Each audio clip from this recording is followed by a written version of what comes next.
I realized that if this was to happen in 2018, a lot of people would have gotten shocked. They wouldn't believe it. But if it's 2025, most people not only believe it, but they're kind of like, well, what do you expect? I mean, this is standard procedure, isn't it? And what I'm talking about is a friend of mine, Arch, who also has a YouTube channel, and I've been a co-host on his show, recently found himself deplatformed by PayPal.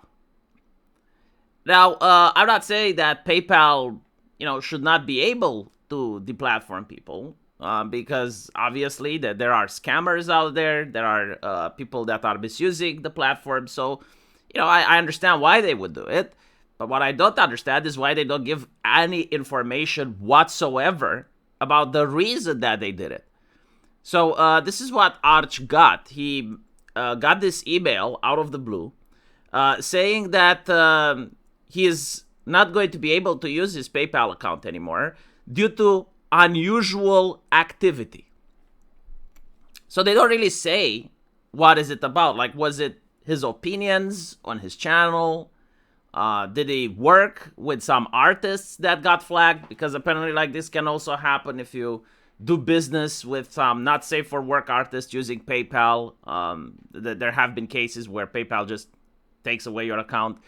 Was he flagged for some suspicious transactions? And this can also happen with content creators. Like, if you get a massive donation and then the person does a chargeback and you withdrew the money from your account, it had happened with a lot of e-girls in the past. Like, they got a $10,000 donation, they took it out, and then the person tried to charge back. There's a lot of things that can trigger it, but PayPal doesn't even want to mention what that is. And so I've no idea what Arch done. Like, it can even be a mistake. It can even be an AI bot that flagged this account for no reason. Because that's another issue that we find ourselves in. We enter the age of AI, and a lot of these companies are firing their human staff, and they're replacing it with AI. Now, up until now, in order for a large company to notice that you're doing something wrong, they would require people to flag your activity. So let's say like someone goes online and they find a scammer or something, and they flag him. And then it goes to a group of people that the company hired. They look at the case, and that's how they would have enacted their terms of service. Now, what happens is that they have AI. And if the AI finds that you did something bad, they flag you. But what can also happen is that, well, often is the case that the AI flags you for no reason. Like, it's a false positive. And so you end up with a situation where your business is jeopardized and there's no appeal. Like, they're basically not giving him any way to discuss his case, to appeal, nothing. And to add further insult to injury, they say that for the next 120 days, all the money in the account, every single penny, like, it doesn't matter how much he has, is going to be withheld. Now, Arch claims that he had 15 grand in the account, money that he used to pay his artists, money that he used to pay the people working with him, his co-hosts, I guess. And PayPal just claims, it's like, well, tough shit. And again, I know artists, I know people that also had a lot of money in their account, because that's the problem when you trust companies like this. They can seize all of your assets. So you can have like $7,000 or something like that, and you can't access it for 120 days. Now, I spoke with Arch, and he has absolutely no idea the reason for this. Again, it came out of the blue. Some people suggest that, well, maybe it's because he covered Visa and MasterCard, and I'm like, well, I don't know. I mean, didn't Asmongold cover it? Didn't a lot of people covered it? And Arch said, it's like, well, yeah, but this only happened 7 minutes ago, so, like, it's possible that we're going to see more people getting the crackdown. He said that he's going to call them. Like, from my experience looking on the internet and trying to see other people that tried to call, usually PayPal will say that, well, you need to get a lawyer and go through the court system. So they're probably expecting this. Now, the thing is, like, Arch is from Norway, so he's part of the European Union. And there are government organizations that can help him figure out what happened.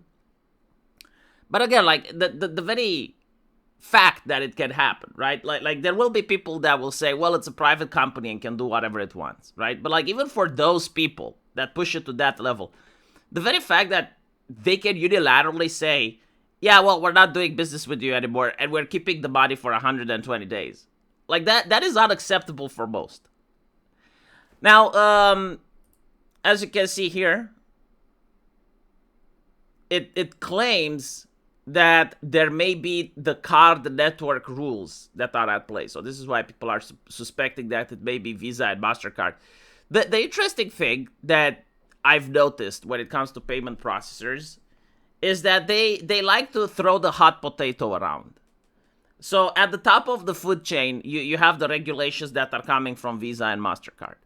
And then down the line, you have the payment processors. You got your Stripe, you got your PayPal, you got like the actual middleman. And then lower below, you have like other websites like Patreon, like Subscribestar, and they also have terms of service. And the terms of service, like they trickle down from the top. It's like the Visa and MasterCard, they have like hundreds of pages and their regulations like go all the way down. And so when you get the platform from Patreon, for instance, they will say, well, it's the payment processors. And if you go to Stripe or PayPal, they will say, well, yeah, you violated some of the rules from MasterCard. And then when you actually talk with MasterCard, they will say, well, no, we didn't require anyone getting banned. Now, the thing is, like, it's possible to be true, right? Like, Visa and MasterCard, like, they have their rules, right? Like, they wrote them down. But they're kind of vague. They're kind of ambiguous.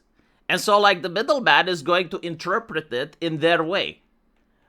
And it ends up with video games from Steam getting banned. It ends up with content creators getting deplatformed.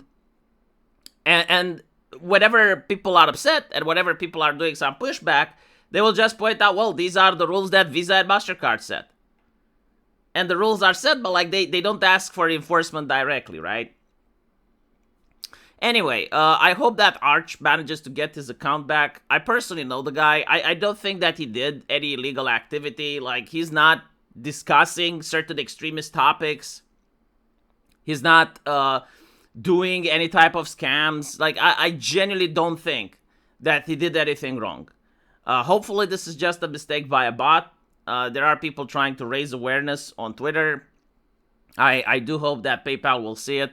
And again, this is a lesson for people that use the platform. Like, make sure you don't have a lot of money being left in.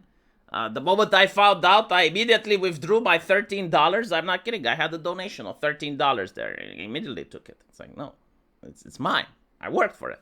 I don't get much donations, right? But when I do, they're mine, and like I'm not giving them to them.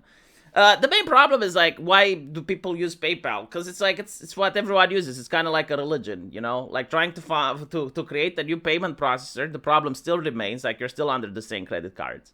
And the other issue, it's like kind of creating like a religion. Like you can't just convince people to move over. People just stay with what works. And so like for a lot of streamers, this is like if you don't have PayPal, people just don't donate. That's it. Like I know streamers with 3 or 4 other options, and people only use PayPal. Right? It's convenient. And so the reason this is the reason they're behaving this way is because they know this is the case, right? Like they're aware. If they knew that there was like legit and genuine competition that wouldn't pull shit like this, well, people wouldn't use them anymore. But what can you do, right? Maybe Elon Musk is going to finish his XPay, and maybe that will operate again. Like, just because they're following the rules by Visa and MasterCard, at least they can be a little bit more transparent rather than this vague. And the reason they're vague is because they don't want to get sued. And the reason they don't want to get sued is because they probably know they're in the wrong. Let me know what you guys think, though. And as usual, I will see you in the comment section. Take care.